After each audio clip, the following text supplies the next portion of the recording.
మనం జాగృతిలోకి ఆహ్వానించడం జరిగింది. మా ఆహ్వానం మేరకు జాగృతిలో మీ మొత్తం బృందంతో వచ్చినందుకు అందరికీ కూడా మనస్ఫూర్తిగా ధన్యవాదాలు. గద్వాల్ అంటేనే మన అమ్మ జోగులాంబ, ఆ అమ్మవారి దయతోని ఖచ్చితంగా రాష్ట్రం అంతా బాగుంటుంది. గద్వాల ప్రజల జీవితాల్లో కూడా మంచి మార్పును తీసుకొస్తామని ఈ సందర్భంగా తెలియజేస్తా ఉన్నాం. మనకు తెలుసు గద్వాల్ అంటే ఏం మాట్లాడతారు, ఒక పక్క చేనేత కష్టాలు, ఇంకో పక్క సీడిపత్తి కష్టాలు, ఇంకో పక్క దేశంలోనే అత్యంత వెనుకబాటుతనం ఉన్న ఐజా లాంటి మండలాలు. మరి 80 ఏండ్లు గడిల పాలన నడిచింది. ఒకటి బంగ్లా, ఇంకోటి బంగ్లా. వీళ్ళ ఇద్దరి పాలన 80 ఏండ్లలో ఆడపిల్లలు కనీసం చదువు చెప్తలేరు. ఐజా మండలంలో దేశంలోనే లాస్ట్ నంబర్లో ఉన్నది. ఇక మరి కేటితోటి మండల్, ఐజా మండల్, గట్టు మండల్, ఇవన్నీ కూడా ఒకటిని మించి ఒకటి వెనుకబాటుతనంలో పోటీ పడుతున్న పరిస్థితి ఉన్నది. మరి అంత గొప్ప గొప్ప వాళ్ళు ఉంటే ఎందుకు వెనుకబాటుతనం అని ప్రశ్నిస్తున్నటువంటి నడిగడ్డ పోరాట సమితి ఆ నాయకులకు అందరికీ కూడా మళ్ళీ అభినందనలు.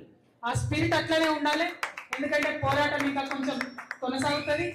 ఆ బంగ్లను పక్కకు తప్పించి గద్వాల గడి మీద ఉద్యమకారుల జెండా ఎగిరేంత వరకు కూడా ఆ పోరాటం, ఆ కోపం, ఆ దుఃఖం దాచుకొని ఉండాలి. ఎందుకంటే మొన్న వచ్చినాం రైతు గర్జన సభకి, ఆ రోజు చెప్పినాం మా సీడిపత్తి రైతులకు అన్యాయం జరుగుతుందని. ఇక్కడ దాకా వస్తుంది, హైదరాబాద్ దాకా రైతుల్ని తీసుకొస్తుంది, అన్యాయం జరుగుతుందని చెప్పింది. ఇప్పటి వరకు కూడా ఈ కాంగ్రెస్ ప్రభుత్వంలో మరి అలీబాబా 40 దొంగల్లాగా, అరుణమ్మ అండ్ 40 మంది ఏజెంట్లు వాళ్ళ బ్యాచ్ బందిపోట్లలాగా రైతుల్ని దోచుకుంటుంటే కనీసం ఆ సీడిపత్తి డబ్బులు ఇవ్వకపోవడం ఇప్పటి వరకు అంటే చాలా అన్యాయం. ఆ 200 కోట్ల రూపాయలు తక్షణమే విడుదల చేయాలని మేము మళ్ళొకసారి తెలంగాణ జాగృతి తరఫున డిమాండ్ చేస్తా ఉన్నాం. మరి గద్వాలకు వచ్చిన రోజు అక్కడ చేనేత కార్మికులు చూసి మనం ఆ రోజు డిమాండ్ చేసినాం, లోన్లు పెండింగ్ ఉన్నాయి ఇవ్వమని. ఆ లోన్లు ఇప్పుడు వచ్చినాయి, కానీ ఇక ముందు చేపట్టాల్సిన అనేక చేనేత కార్యక్రమాలని మొత్తం కూడా ప్రభుత్వం నిర్వీర్యం చేస్తున్నటువంటి పరిస్థితి కనబడుతున్నది. రాష్ట్ర వ్యాప్తంగా ఉన్న చేనేత కార్మికుల పక్షాన నేను ప్రభుత్వాన్ని డిమాండ్ చేస్తా ఉన్నాను. ఖచ్చితంగా వాళ్ళకు ఉచితంగా ఇవ్వాల్సినటువంటి నూలు కావచ్చు, రంగులు కావచ్చు, యథావిధిగా ఆ స్కీమ్స్ అన్ని కొనసాగించాలని చెప్పి చేనేత కార్మికుల పక్షాన కూడా నేను డిమాండ్ చేస్తా ఉన్నాను. మరి తమ్ముడు రంజిత్ పేర్లనే విజయం ఉన్నది, రంజిత్ అంటేనే జయం, రంజిత్ అంటేనే విజయం.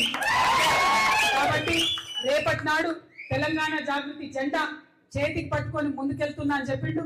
గద్వాలనే కాదు, ఉమ్మడి మహబూబ్ నగర్ జిల్లాలో అన్ని చోట్ల కూడా జాగృతి జెండా రెపరెపలాడేలాగా చేస్తా అని చెప్పిండు. మరి వారి స్ఫూర్తి ఖచ్చితంగా ఉంటది. ఎందుకంటే మనం మొన్న సడన్ గా అనుకోకుండా ఆల్ ఇండియా ఫార్వర్డ్ బ్లాక్ నుండి గద్వాలలో సింహం గుర్తిస్తే మరి మొట్టమొదటి విజయం గద్వాల జిల్లానే ఇచ్చింది. రేపటి నాడు కూడా మరి కౌంటింగ్ లెక్క పెడితే ఎమ్మెల్యే సీట్లల్లో మొట్టమొదట గెలిచేది కూడా మన అమ్మవారి దయతోని ఈ సత్యం నెరవేరుతుందని నేను బలంగా నమ్ముతా ఉన్నా. ఒక మాట అన్నాడుతాను, బహుజన బిడ్డలకు అవకాశాలు వస్తలేవు, ఉద్యమకారులకు అవకాశాలు వస్తలేవు. వాస్తవమే, చాలా చోట్ల అదే జరుగుతున్నది. అయినా కూడా ఆ యొక్క ఎమ్మెల్యేల ఆగడాలు అట్లే కొనసాగుతున్నాయి. మీ అందరికి గుర్తుండొచ్చు, బాహుబలి సినిమా వచ్చింది. బాహుబలి మొదటి సినిమా వచ్చినప్పుడు అందరికీ పెద్ద ప్రశ్న ఉండేది, కట్టప్ప ఎందుకు చంపిడు బాహుబలిని, అవునా కదా? ఇప్పుడు గద్వాలంతా ప్రశ్న ఏంటంటే బండ్ల కృష్ణమోహన్ రెడ్డి ఏ పార్టీలో ఉన్నాడని. అర్థమవుతుందా? అటువంటి పరిస్థితి ఉన్నది. ఆయన కూడా అర్థమైతలేదు ఏ పార్టీలో ఉన్నాడని. అడిగినాం చివరిసారి కూడా, పోయినసారి కూడా, ఎక్కడున్నావు అన్నా, నువ్వు ఏ పార్టీలో ఉన్నావు అంటే కనీసం చెప్పలేని పరిస్థితి ఉన్నది. అంటే బీఆర్ఎస్ పార్టీ కూడా ఒక అచేతనమైన స్థితిలో పార్టీని వదిలిపెట్టి కాంగ్రెస్ లకు పోయినటువంటి ఎమ్మెల్యేలు కూడా మొయ్యాల్సిన పరిస్థితిలో ఇవాళ ఉండడం. అందుకే గద్వాలలో సీడిపత్తి రైతులకు అన్యాయం జరిగితే రాదు, బీఆర్ఎస్ పార్టీ రాదు, అడగదు. గద్వాలలో చేనేత కార్మికులకు అన్యాయం జరిగితే రాదు, బీఆర్ఎస్ పార్టీ అడగదు. అంటే ప్రధాన ప్రతిపక్షం నిద్రపోతుంది, పాలక పక్షం పట్టించుకోదు. మరి కొట్లాడాల్సింది ఎవరు? ప్రజల పక్షాన నిలబడాల్సింది ఎవరు? కేవలం ఒకటే పేరు రాష్ట్రం అంతా వినిపిస్తున్నది, అది జాగృతి పేరు మాత్రమే.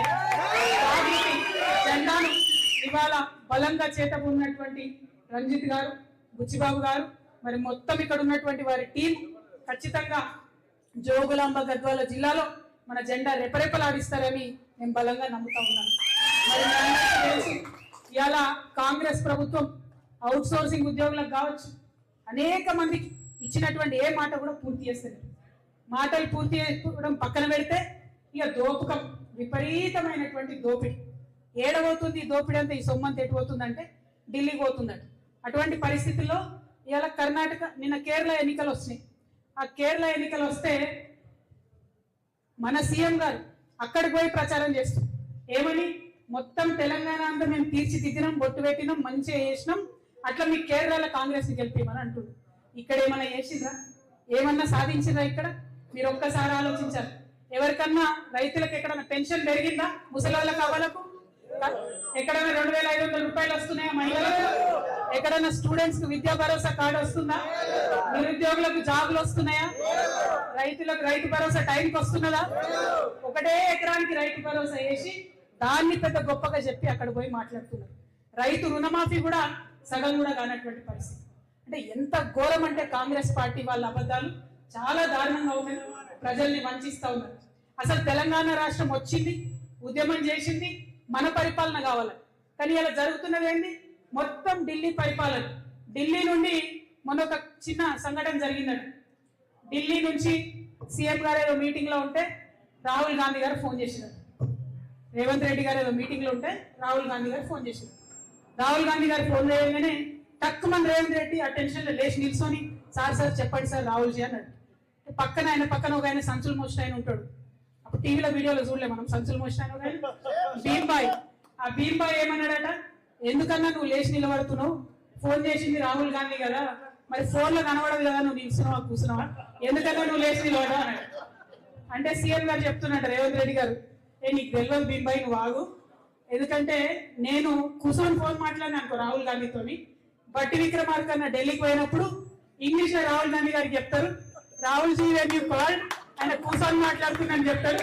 కాబట్టి నిల్చొని మాట్లాడితేనే మనకు, నాకు కూర్చుంటది ఉంటది, మోస్తానికి నీకు సంచి ఉంటది రా నాయన, లేకపోతే నాకు కూర్చుంటది నీకు సంచి ఉంటది అని చెప్పిండు. అంటే ఎంత ఘోరమైన గులాంగిరి అంటే అంతకుముందు కూడా చూసినాం. కాంగ్రెస్ పార్టీ ఉన్నప్పుడు ఎప్పుడైనా ఢిల్లీ హైకమాండ్ కింద పనిచేస్తారు.